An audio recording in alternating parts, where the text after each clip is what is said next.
Assalamu alaikum everybody, a very good morning to you all. This is Arif Bani. In this previous class we have learned how to make English sentence using do. এর আগের ক্লাসে আমরা do দিয়ে কিভাবে sentence make করতে হয়, প্রশ্ন করতে হয় সেটা আমরা শিখেছি.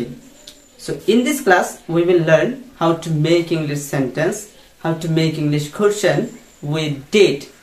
But আজকের ক্লাসে আমরা did দিয়ে sentence making করা, did দিয়ে কোশ্চেন করা আজকের ক্লাসে আমরা শিখব.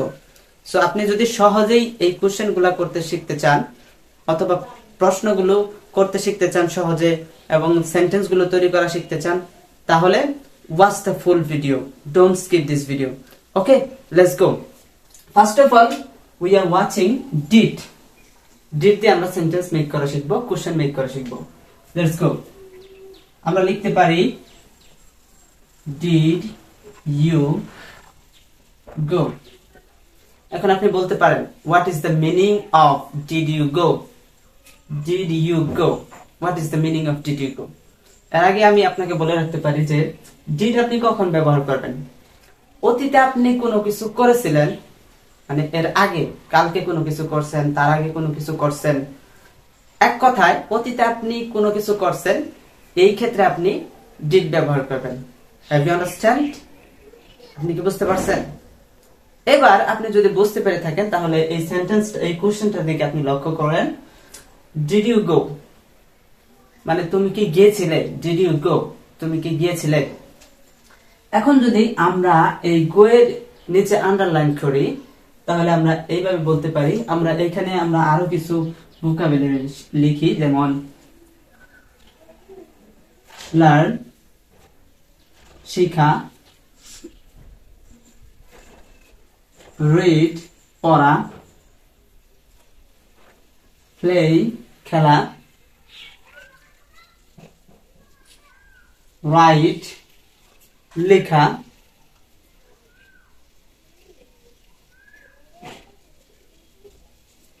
watch দেখা. সো আমরা এখানে কিছু ভোকাবুলারি লিখলাম যেগুলো হচ্ছে just verb 1. It's not verb 2, it's not verb 3. Just we have written here verb 1. So what you have to do after writing verb? Verb গুলো লেখার পরে আপনাকে কি করতে হবে? জাস্ট আপনি দেখতে পাচ্ছেন যে এখানে যে আন্ডারলাইনটা করছি, এই আন্ডারলাইনটা আপনি চেঞ্জ করবেন. হাউ? কিভাবে? Did you go? তুমি কি গিয়েছিলে? That means did you go? তুমি কি গিয়েছিলে? আপনি এইভাবে বলতে পারেন did you learn? তুমি কি শিখেছিলে? Did you learn?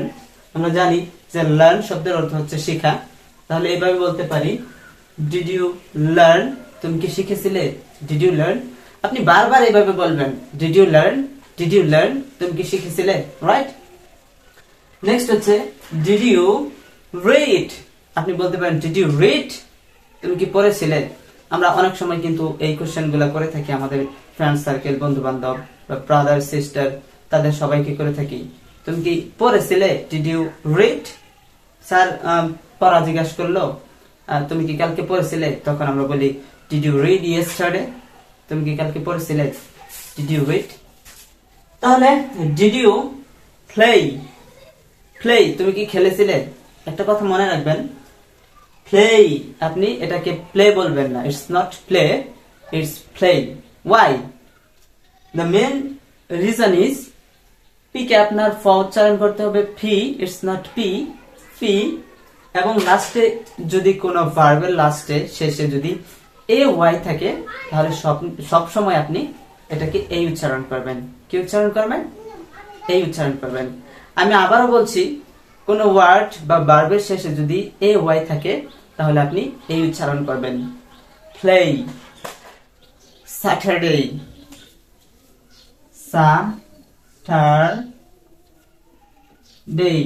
Saturday, like this you have to pronounce. Okay, আমরা এটা মুছে ফেলি, আমাদের এটা দরকার নেই. Okay, next, did you write? তুমি কি লিখেছিলে? Did you write? আমরা জানি যে write শব্দের অর্থ হচ্ছে লেখা. Did you write? তুমি কি লিখেছিলে? Did you write? তারপর হচ্ছে did you watch? তুমি কি দেখেছিলে? আপনি আপনার বন্ধুকে বলতে পারেন তুমি কি ওই মুভিটা দেখেছিলে, did you watch that movie, did you watch that movie. এভাবে আপনি এই ডিড দিয়ে কিন্তু হাজার হাজার কোশ্চেন করতে পারেন।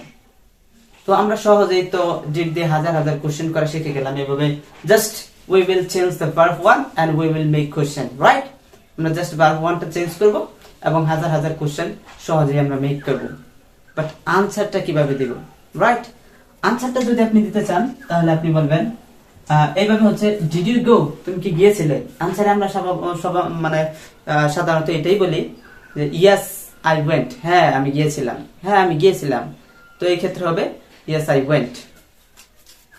ইয়েস, সরি আমার মার্কারটা একটু ডিস্টার্ব করতেছে, মার্কারটা নিয়ে নেই।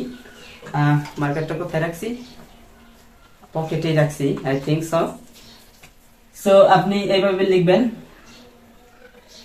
Yes I went, I went, yes I went. এখন ওয়েন্টটা কোথা থেকে আসলো স্যার? ইয়েস আই তো বুঝলাম, বাট ওয়েন্টটা কোথা থেকে আসলো এটা তো বুঝতেছি না। I don't understand about that. From where went is come. কোথা থেকে went আসলো I don't understand. একটু বুঝিয়ে দেন। এই ক্ষেত্রে went হচ্ছে এই ক্ষেত্রে আমরা বলি যে go verb 1, went verb 2 এবং verb 3 হচ্ছে gone। একটা ভার্বেরই আমরা তিনটা ফর্ম এখানে দেখতে পাচ্ছি, go verb 1, went verb 2 and verb 3 হচ্ছে গন, গো ওয়েন্ট গন। ওকে, তাহলে আমরা এই কোশ্চেন করার সময় আমরা ব্যবহার করছি did you go just verb 1, we have used here just verb 1। আমরা যখন কোশ্চেন করছি জাস্ট আমরা ভার্ব 1 টা ইউজ করছি।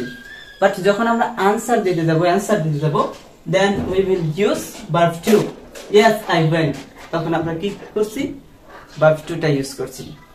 তো did দিয়ে যদি কেউ আপনাকে মানে কোশ্চেন করে, আপনাকে প্রশ্ন করে did দিয়ে যদি কেউ কোশ্চেন করে, এই ক্ষেত্রে আপনি verb 2 দিয়ে आंसर দিবেন। প্রথমে yes বলবেন, তারপর আপনি verb 2 দিয়ে आंसर দিবেন সব সময়। ওকে, যেমন did you go to Dhaka, yes I went to Dhaka। did you write, তুমি কি লিখেছিলে, yes I wrote, তখন কিন্তু write হবে না, write এন হবে না, yes I wrote, হ্যাঁ আমি লিখেছিলাম। যদি বলে did you see, তুমি কি দেখেছিলে, এক্ষেত্রে আপনি আনসার দিবেন yes I saw, saw কিন্তু verb 2, yes I saw, হ্যাঁ আমি দেখেছিলাম।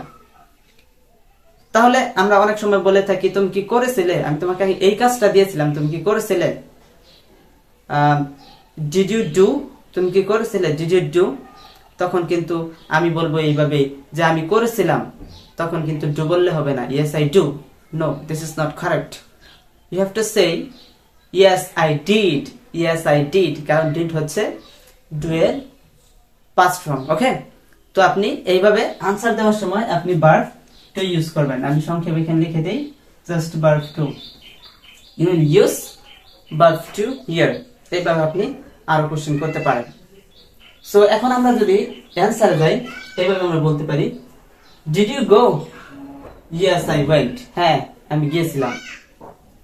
did you read, তুমি কি পড়েছিলে, yes I wrote, হ্যাঁ আমি পড়েছিলাম। did you play, তুমি কি খেলেছিলে, yes I played, তখন কিন্তু played হবে, it's not play, yes I played, হ্যাঁ আমি খেলেছিলাম। তারপর হচ্ছে did you write, এটা এর আগে আমরা আরেকবার বলছি did you write, yes I wrote, yes I wrote। Okay, did you watch, তুমি কি দেখেছিলে, এক্ষেত্রে আপনি বলবেন yes I watched, watched, just শেষে আপনি ed যোগ করে দিবেন, yes I watched, হ্যাঁ আমি দেখেছিলাম। So guys, I hope you understand how to make question with did। আশা করি আপনি বুঝতে পারছেন সহজে কিভাবে did দিয়ে কোশ্চেন করা যায় এবং অ্যানসার করা যায়, এবং কোশ্চেনের ক্ষেত্রে আমি কোন ভার্বটা ইউজ করব এবং অ্যানসারের ক্ষেত্রে আমরা কোন ভার্বটা ইউজ করব। I hope you understand well from this video. So guys, if you think this video is very helpful for you, so don't forget to subscribe, to share with your friends. I think you want this kind of video, right? So if you want, so hit the like button and don't forget to share with your friends. And I will see you with a new video, with a new topic, next class. Till then, Allah Hafiz. Bye bye.